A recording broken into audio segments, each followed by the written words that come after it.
Okay, thank you very much. Thanks for the honor and invitation to speak. I'm very unfortunate that the weather conditions did not allow me to be there in person, but hopefully you can hear me okay, and I'll be able to present the content of the research that we've been doing. And so I'll now switch to the presentation mode. So my lab for the past 8 years or so has been working on the gut microbiome and its relation to many health and disease conditions. Over the years, we've been involved in many different works, which you can see on this screen. We started our work on the microbiome by looking at the effect of various supplements. The first work that we did, published in Nature 2014, was on looking at the effect of artificial sweeteners. And we showed that consumption of artificial sweeteners can alter the composition and function of the gut microbiome in a way that could induce symptoms of diabetes both in mice, and we also showed that in preliminary studies in human, and this has now been replicated in several different studies both in mice and in human over the years. This is older work, so I won't present it. I want to discuss very briefly work that we published only 2 weeks ago that looked at probiotics and its effects. And in probiotics, we asked two very fundamental questions. The first one is whether probiotics even colonize the human gut after we take them. And that's a very important question. And so we designed a randomized clinical trial that had 2 arms, a probiotic arm of 11 very commonly used strains and a placebo arm. And participants took the probiotics for a full 28 days, and after that, we followed up on what happens to their gut microbiome composition. And what was novel in this study was the way in which we looked at the microbiome, which was not only at the gut by fecal samples, but also with very invasive procedures of both colonoscopy and endoscopy. We looked at 20 different samples, biopsy samples from each patient, to characterize with very deep sequencing the microbiome. And what we find was very surprising. And so for about half of the participants shown here in the middle, we call them resistant participants. These were participants that after consuming the probiotics, we saw absolutely no change in their microbiome composition all throughout the intestine. And so we call them resistance. Basically, they don't show any colonization of the probiotics. That's for about half the participants. The other half showed significant colonization, but when we looked at the actual strains that colonized, it was different strains that colonized in each individual. And so the conclusion from this extensive work, and you can read about it in one of the last issues of Cell recently, the conclusion was that probiotic colonization is very personalized. Some people colonize and intake the probiotics, and others do not. And even those that do, they show some acceptance of some strains, but not of others. The second fundamental question that we asked about probiotics is how does the original microbiome of participants reconstitute and return to its initial configuration after taking probiotics? And as clinicians, you know this is a very important question because we often tell our patients to take probiotics after consuming antibiotics. And so here we also performed a randomized clinical trial, this time with 3 arms. One which we call watchful waiting, which after a course of antibiotics, participants did not do anything, and we just followed up on what happens to their microbiome. Another was taking probiotics after taking the antibiotics, and another was performing transplant of the own microbiome configuration of patients into themselves. We call this autologous fecal microbiome transplant. I should mention that in both of these studies, all of the participants were healthy subjects. So healthy subjects taking antibiotics, and then we followed up even after half a year after consuming the antibiotics, what happens to the reconstitution of the microbiome. And here, to our great surprise, what we found is that if you don't do anything, this is the watchful waiting group, this is the curve shown here in red, you see that the distance, which is the y-axis, the distance that the microbiome to its original configuration after you take antibiotics, there's a profound impact on the microbiome. There's a huge distance to your original configuration, and then with some period of time, it starts to gradually go back.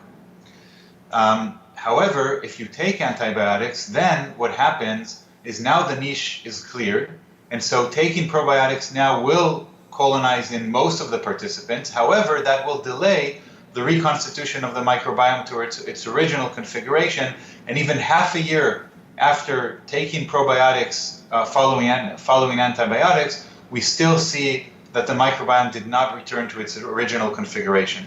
And in contrast, if participants were taking an autologous FMT, so transplant of their own microbiome, then we could see that within days there was recovery of the microbiome to its original configuration. And so this is still not evaluating the clinical impact of this, but it's just a very surprising finding in our view that we should now take into account whenever we prescribe probiotics after antibiotics. We should be aware that this will have a side effect of delaying the reconstitution of the microbiome to its original configuration for even months ahead. Moving on to another project that we looked at in the microbiome was a very fundamental question that we asked, which is what is even the source of our microbiome? Where do we get it from? And what determines it? And specifically the nature versus nurture question. So is our microbiome composition determined more by our genetics or by our environment, like dietary factors? So the ideal experiment that one would like to do would be to take two genetically distinct populations that live under different environments, and then somehow magically bring them to live under the same environment, and then ask whether the phenotype, in this case microbiome composition, still segregates by the genetics, or whether it is now equalized between the two populations, which would indicate in this latter case that the environment is really what dominates the microbiome composition. Now, of course, logistically and ethically, it's very difficult to impossible to perform such an experiment in human subjects.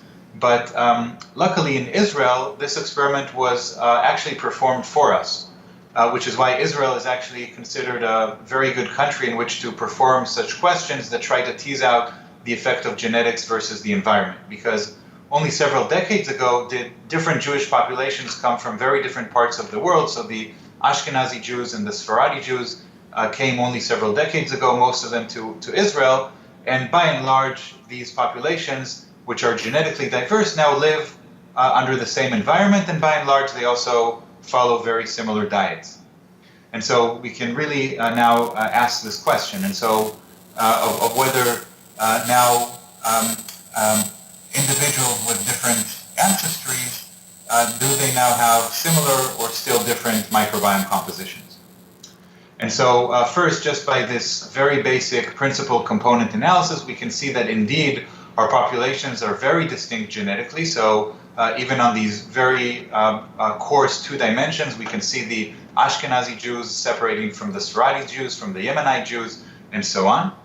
However, when we did exactly the same plots of principal component analysis, but now on the microbiome level, we found absolutely no distinction between different Jewish populations, different people with different genetics. Their microbiome was very similar, and also at the phylogenetic level, the microbiome composition was virtually identical between these two groups. And so, based on this and other analyses that you can read about in the paper that was published in Nature earlier this year, we concluded that genetics contributes very little. We estimate that only 2% of the microbiome composition is determined by our genetics, and we proved in that paper that the rest is environment, and most dominantly diet is what drives our microbiome composition. And so, given that these two, microbiome and genetics, are independent, we asked which of them associates better with different phenotypes that we're interested in. And in a cohort of 1,000 participants on which we performed these measurements, we found very strong associations between the microbiome and HDL cholesterol, waist circumference, various measures of diabetes status, BMI, fasting glucose, and so on and so forth. explaining somewhere between 20 and 30% of the variability of these very important disease risk factors by the microbiome. And what was quite astonishing is that if we looked at comparable estimates for the signal of genetics from the literature, these estimates that we found for microbiome were on par, and in some cases even greater than the estimates of heritability for these exact same factors. And this is even though our cohort was only a size of 1,000 compared to the cohorts of tens and sometimes hundreds of thousands of individuals from which these genetic estimates were derived. And so our conclusion from this, beyond saying that genetics makes a little contribution to explaining the microbiome, is that since the microbiome also explains a similarly important factor in terms of host phenotypes, then for any host phenotypes or disease that we'd like to study, we believe that these results suggest that it would be wise to also incorporate potential contributions from the microbiome composition. Okay, so I now want to move to the main part of the talk, and also what has been the main focus of our research for the past several years, and this is the link between microbiome and nutrition. And we got interested in nutrition several years ago because it seemed to us that the science in the field is not very strong, and you can see that even by changes that we seem to be making very frequently to recommendations that we give to the public. For example, the cover of Time magazine in 1984 said that cholesterol is bad for you, and the cover of the same Time magazine 15 years later said that cholesterol is actually good for you. And it seems by reading even the popular media that every other week we have headlines questioning very fundamental questions on what is good for us. Is it a low-carb, a low-fat diet, dairy products, butter, and so on. And so we wanted to take an unbiased scientific approach to the study of nutrition. And after a lot of thought, we decided to focus as a marker of healthy nutrition on the postprandial glucose response, post-meal glucose response. So you're all very familiar with this concept of looking at the changes in blood sugar levels in the 2 hours after you eat a meal. And we decided to go after this because clinically it's obviously very important for weight loss, weight management, for diabetes management and progression. And over the years, postprandial glucose response has also been linked to many other different conditions like cardiovascular disease and even cancer. And so it's clinically a very relevant marker, and not less importantly, it's also a marker that we can measure very accurately quantitatively using continuous glucose monitors.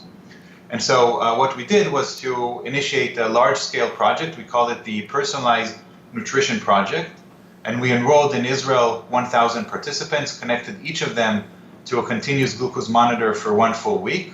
And during that week, each participant logged on a mobile app that we developed all of the food intake.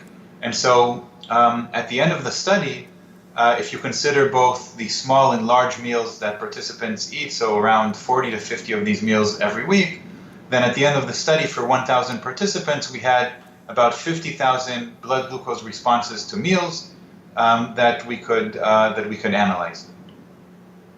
And so together with these measurements, we also took anthropometrics, various body measurements, blood tests, medical background, and food frequency questionnaires, and also samples of the gut microbiome of participants using both 16S and whole genome shotgun sequencing. And so just a glimpse of the data. You're very familiar with continuous glucose monitors. So here it is for one participant. I should mention that this cohort is a non-diabetic cohort, so it's an adult cohort aged 20 to 70, includes pre-diabetic and people with various BMI, so also obese, but mostly non-diabetic. And so you can see changes in glucose during a full week, and if we zoom in, we see that glucose levels rise after this participant reported eating either breakfast, lunch, or dinner. They rise to different levels depending on what the participant had to eat, and we can take the standard area under the curve as the single quantitative measure of the response of that individual to the meal. And so the first question that we asked in this study is, what is the response of different people when they eat exactly the same food? And to look at that, the most standard way to do that was that in this study we actually provided all of the breakfast. So 7,000 breakfasts to 1,000 participants is what we provided. And the breakfasts were very simple, always 50 grams of available carbohydrates, either in the form of just bread with butter, glucose in water, or fructose. And the first 3 of these meals were consumed by each participant in replicates in the morning after the night fast. And so this replicate allowed us to see how similar the same person is to himself on different days and how different people respond to the same food. And quite surprisingly for us, at least back then, was that we found that when the same person ate exactly the same meal on 2 different days, the response was highly reproducible, which you can see here in the correlation plots for the same participant eating either bread with butter, or glucose on 2 different days. But when different participants had exactly the same food, we saw dramatically different responses. And that's shown by the histogram here for each of the different test foods. The y-axis represents the different responses, the different area under the curve for each food. And the x-axis is the frequency, the number of people that had a particular response. And you can see that for each of these test foods, we had some participants that had essentially no response, others having a mild response, and yet others having a dramatically high response. And you can see that also in the graph on the right here, anecdotally shown for bread for 4 participants, very reproducible responses for the same participant across different days, but very different across different subjects, some having essentially no response, other a mild response, and others a very high response. And so this really has a lot of implications, because even before I tell you what we did then with this data, what it means is that if we want to balance blood glucose levels, and this is even in healthy subjects, then we have to take a personalized approach, because each person responds differently to the same food. It also means that concepts like the glycemic index, which many of us have been using, will also have limited efficacy, because they will be good for some people and not for others, because they're derived from the average response of people. But as we can see here, the average response for some individual means nothing, because they will have a very low response or a very high response to that particular food. And in our view, that explains why perhaps the glycemic index has been showing some mixed results in various clinical trials for various different settings. And so, of course, we were then interested in seeing whether we can explain what underlies this personalized response to the same food. And here we return to all of the different measures that we took from participants, and we tried to search for correlations between the responses of people and these different measures. And indeed, we could see many associations between the variability in the response and various clinical markers like hemoglobin A1C, BMI, and other blood tests. But what was most novel in this study were the many different associations that we found between the composition of the gut bacteria as measured either by 16S or by metagenomics, and also by specific pathways of different bacteria that also showed being enriched in some people or not enriched in other people were correlated with the variability to the response of all of these different test meals that we evaluated. And so given these associations, we asked whether we can somehow take them and construct a more unified model that would explain personalized variability in the postprandial glucose response to meals. So as you know, the state of the art in the field is to use the amount of carbohydrates in the meal as a proxy to predict the postprandial glucose response. And that's shown here for our data. So the x-axis is the amount of carbs in the meal, the y-axis is the response. And you can see that there's a statistically significant correlation. It's a correlation of 0.38. It explains about 15% of the variability in the response can be explained by the amount of carbs, but this is a relatively poor predictor.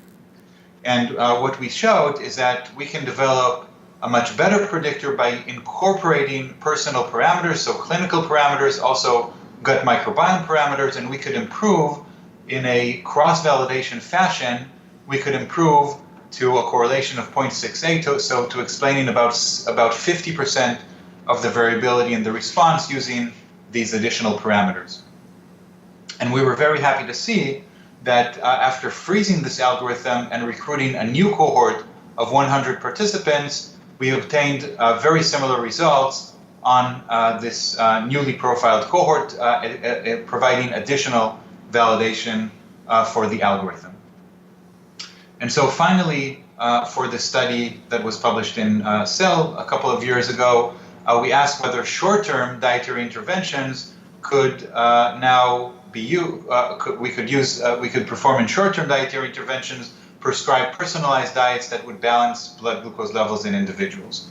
And so we performed a randomized clinical trial of 26 participants that were randomized to receiving two different diets, one that we called a low postprandial diet, and the other a high postprandial diet. The diets were designed for each participant by the algorithm, so it's a crossover study. And what's important to note is that both of these diets were designed such that the amount of calories in both of them were identical for each participant. And each participant then followed each diet for 1 week, during which we connected them to a CGM and also measured their microbiome composition daily. And so here are the diets for one of the participants, and you can take a moment to look at them. One of them is the good diet for this participant, the other is the bad diet. And you can see if you can guess for yourself which is the good and which is the bad one. As you look at this, you will notice that they each contain foods that are perhaps non-trivial. So one contains ice cream, the other contains chocolate that would perhaps not be prescribed by the average dietitian in a week that's trying to balance blood sugar levels for this participant. And I should also note that most participants in this short-term intervention were pre-diabetics. So if you had a moment to look and maybe guess for yourself, I'll reveal now to you that for this participant, the diet on the right was the one predicted by the algorithm to be the good one for this participant. And I'll now show you what happened when this participant followed both of these diets for 1 week. And I remind you that the diets were identical in calories for each of these meals. And the next result is what we view as perhaps one of the most striking that came out of this study. And so here are the blood sugar levels, the CGM across an entire week for this participant. You can clearly see spikes after meals, reaching abnormally high levels after meals, indicating that this participant is indeed pre-diabetic. But this exact same participant, just 1 week later, on the good diet, the one that I showed you with the ice cream, achieves, in this case, full normalization of blood glucose levels throughout the entire week. And here's a diet for another participant. You can take a moment to look. In this case, again, the diet on the right was the one predicted to be the good for this participant. And again, it achieved a very strong improvement in blood glucose normalization for this participant. And in fact, for most participants in this short-term trial, we saw very significant differences between the good, what we call the good, and the bad diet designed by the algorithm. We also looked at the microbiome composition daily during this intervention. By and large, this was a short intervention, so the microbiome composition was relatively very stable across participants. However, we did see some consistent changes, which is interesting because the diets were different, but they were common in the sense of reducing postprandial glucose responses. And what was interesting is that it seemed that from the microbiome perspective, the small changes that occurred were beneficial in the sense that, for example, a particular bacterial species where low levels are associated with type 2 diabetes, that bacteria tended on average to increase following the good diet intervention. And so it's intriguing but speculative that perhaps the benefits of this diet persist not just during the week in which they balance blood sugar levels, but perhaps even after that by beginning to gradually change the microbiome, perhaps to a more beneficial configuration. So finally, in the last 2 or 3 minutes, I want to just very briefly tell you about exciting new results that we've only been analyzing about 2 weeks ago, where we're now following the study. We began and are in the middle of performing a long-term study of the clinical impact of these personalized diets. And the main study that we're doing is, again, a randomized control study on 200 pre-diabetic participants. And they are randomized into either a standard of care diet following the American Dietary Association guidelines, or another 100 participants are randomized to our algorithm diet. And it's important to stress that in this study, we only affect the diet. And so we actually give a caloric target that is supposed to maintain weight, because we wanted to specifically look at the differences between these two diets as they pertain to our primary outcomes, which have only to do with blood sugar management. And in blood sugar management, we're looking at 2 primary outcomes. One is the average glucose levels, which could be measured either by a CGM or by hemoglobin A1C, or by a time in range, where for this pre-diabetic population, we're looking at our ability to lower the time that they spend above 140 milligrams per deciliter. And so this intervention persists for 6 full months, during which we actually very uniquely in the study are connecting participants continuously for the entire duration of the 6 months intervention to a continuous glucose monitor, from which we can get an estimated hemoglobin A1C from the CGM as well, in addition to that we get from the A1C. And those are our primary endpoints. We also have secondary metabolic endpoints and exploratory microbiome and metabolomic endpoints. And I just want to briefly share with you results of a pre-planned interim analysis that we did, and with that I will end. And so we looked at the time above 140, and in the standard of care diet, we see that after 3 and 6 months, we do see some reduction of either 20 or 10% in the time above 140 compared to what participants spent prior to the intervention. On the personalized diet arm, however, we're seeing a huge reduction, and we're able to reduce by over 60% the amount of time that participants spend above 140, and it's very statistically significant compared to the other arm.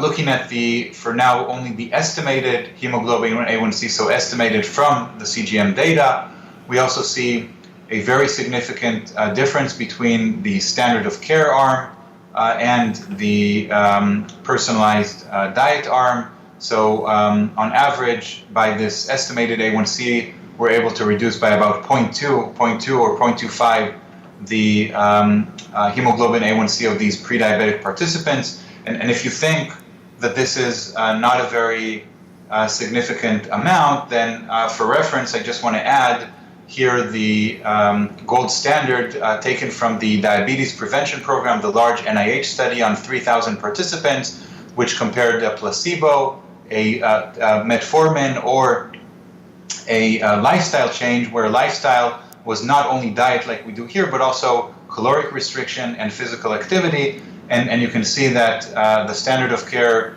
is doing somewhat less than lifestyle, which is to be expected because it only has the diet component, but it is doing better than placebo. But our personalized diet is actually doing, in this interim analysis, much better than the lifestyle change. And this potentially could also be clinically very important, because even in the DPP study, they showed that the lifestyle change, although quite modest, was able to reduce the incidence of conversions to diabetes by 58%. So if we're getting a larger effect, we should see a stronger prevention of diabetes. And so we're very excited to complete this study, hopefully sometime in the middle of 2019, and share the full results of this study.